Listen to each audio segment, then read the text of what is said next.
नमस्कार, स्वागत है आपका being a best teacher YouTube channel पे।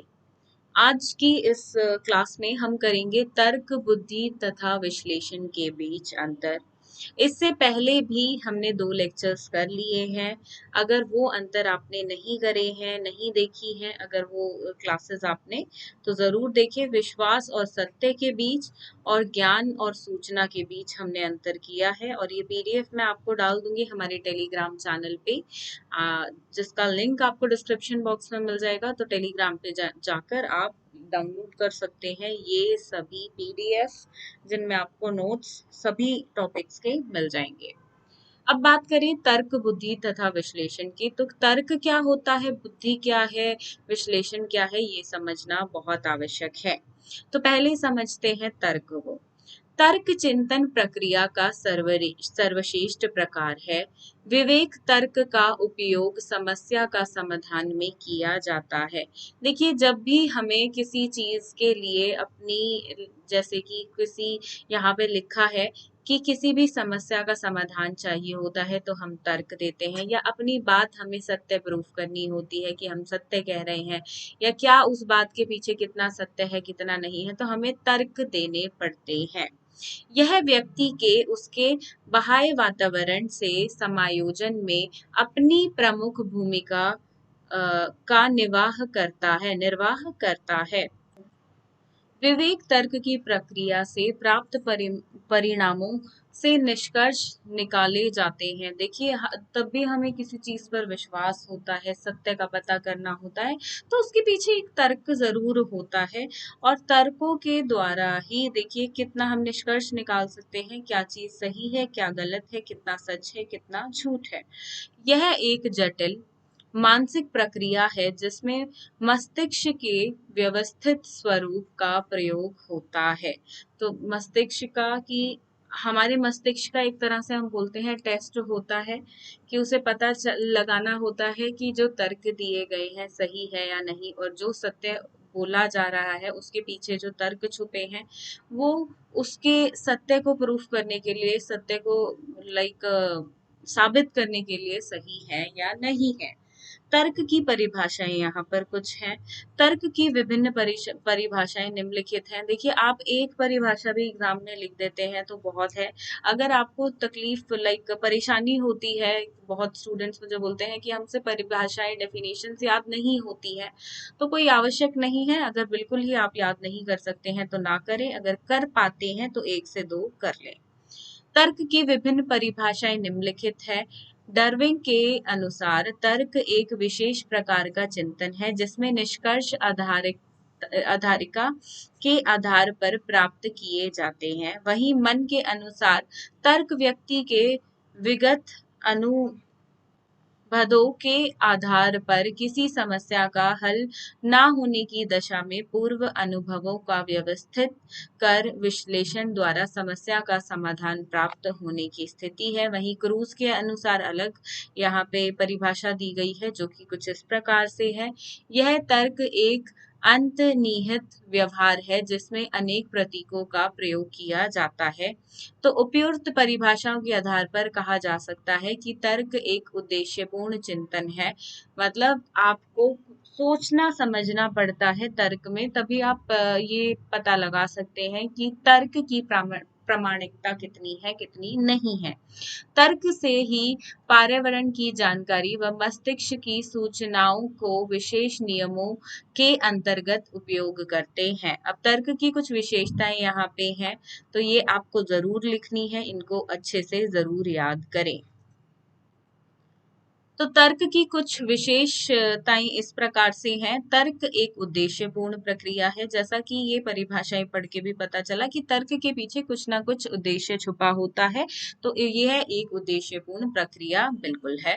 तर्क की प्रक्रिया में पूर्व ज्ञान एवं अनुभवों का सहारा लिया जाता है। अब तर्क के पीछे, तर्क की जो प्रक्रिया होती है उसमें पूर्व ज्ञान, प्रीवियस नॉलेज क्या है, और अनुभव, एक्सपीरियंसों का सहारा लिया जाता है।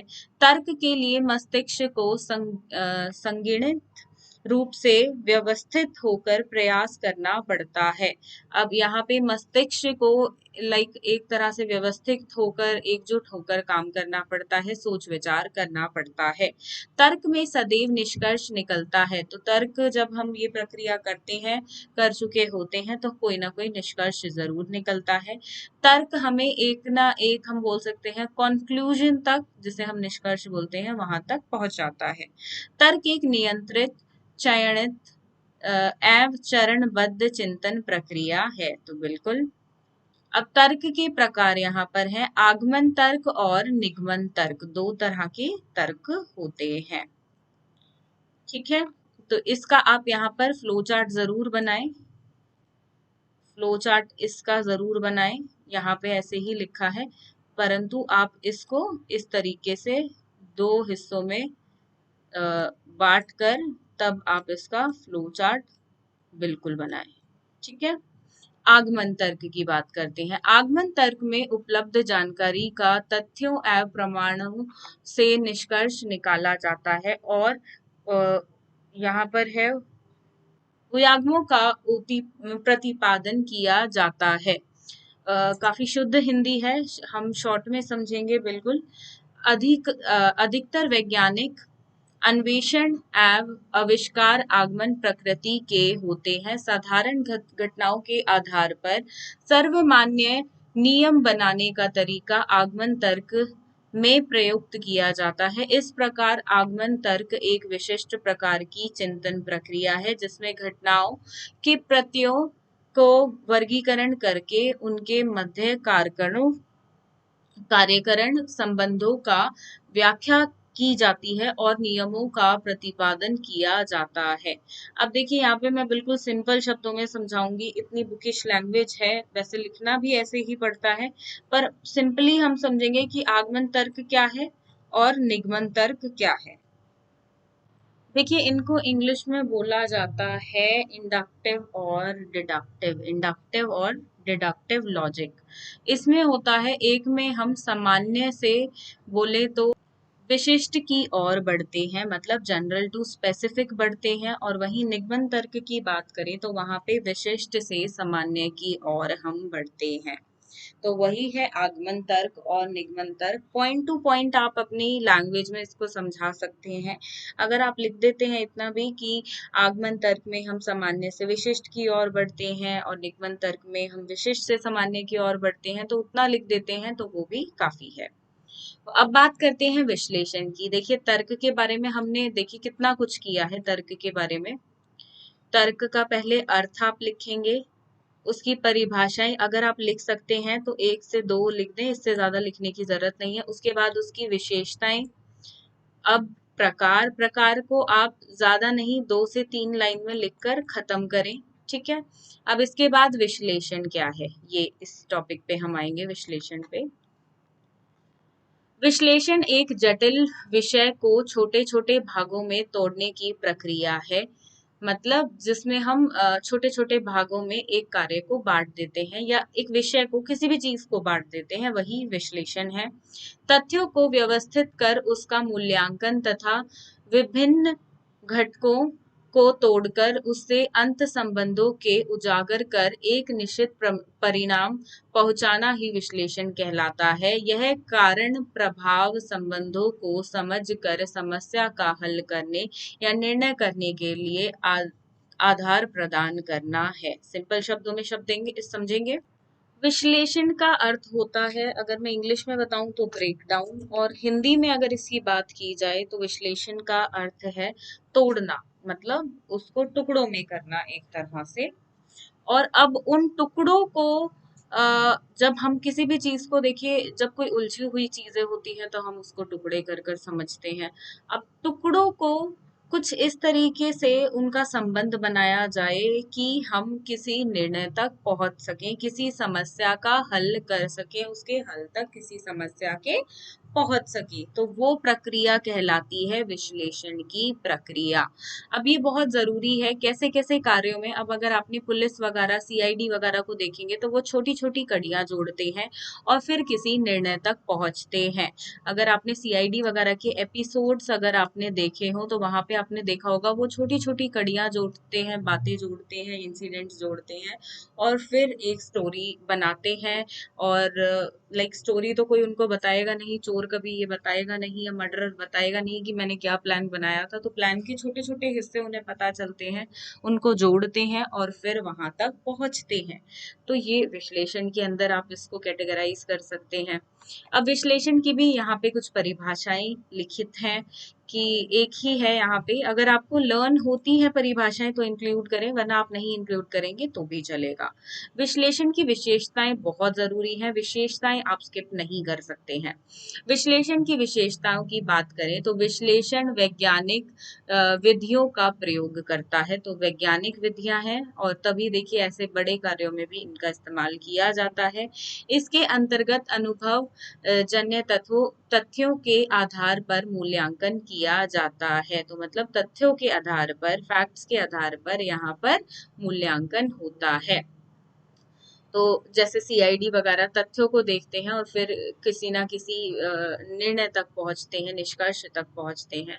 तो उसी का एग्जाम्पल लेकर चले, आप सब कुछ समझते जाएंगे।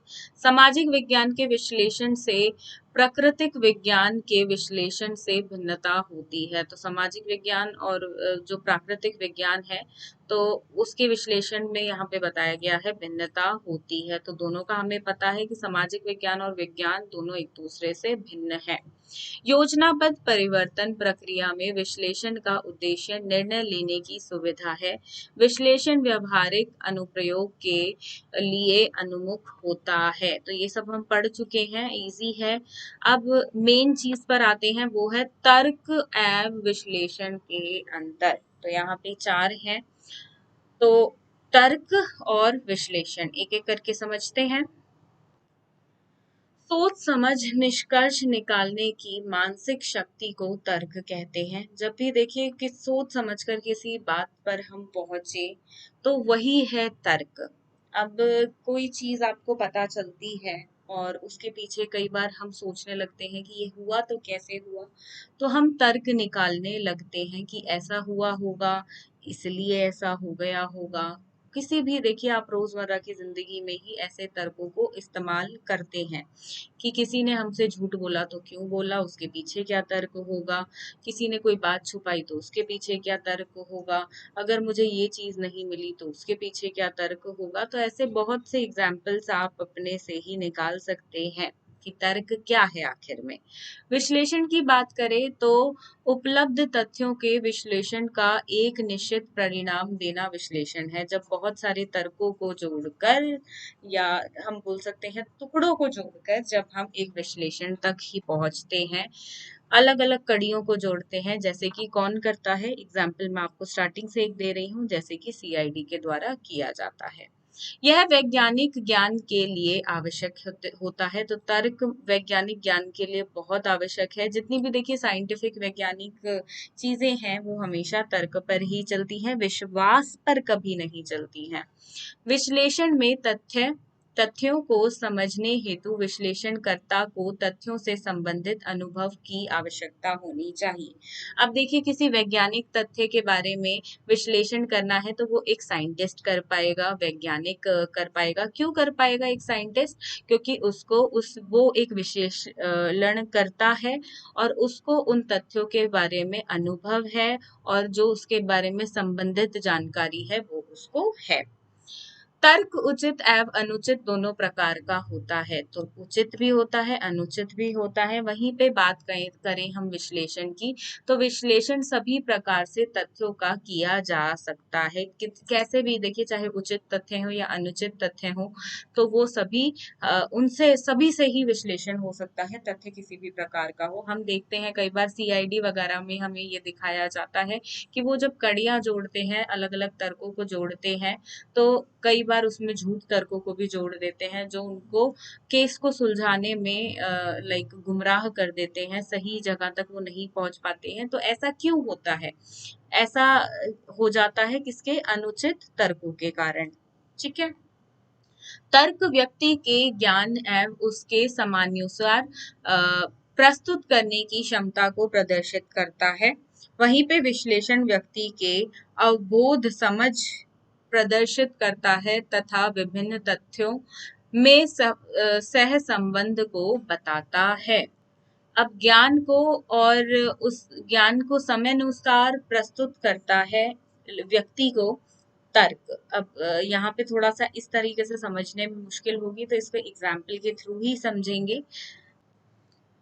तर्क कैसे दिया जा सकता है? तर्क दिया जा सकता है जितना ज्ञान हमें होता है और किस समय पे कितना, किस हिसाब से तर्क देना है, वो उस पे ही डिपेंड करता है। ध्यान से समझिएगा। तर्क व्यक्ति के ज्ञान एवं उसके समानुसार प्रस्तुत करने की क्षमता, मतलब सही समय पे सही तर्क दिया जाए। अब उस व्यक्ति में ये गुण है या नहीं है, ये उस पे डिपेंड करता है, उसकी इस क्षमता पे डिपेंड करता है कि वो अपने ज्ञान के अनुरूप और अपने समय अनुसार के अनुरूप वो व्यक्ति वो तर्क देता है या नहीं। वहीं विश्लेषण व्यक्ति के अवबोध, मतलब उसकी समझ, अब देखिए सीआईडी वगैरह में जो लोग लिए जाते हैं वो समझदार लिए जाते हैं, जो थोड़े से मतलब चीज़ों को अच्छे से ऑब्जर्व करते हैं, चीज़ों को अच्छे से देखते हैं।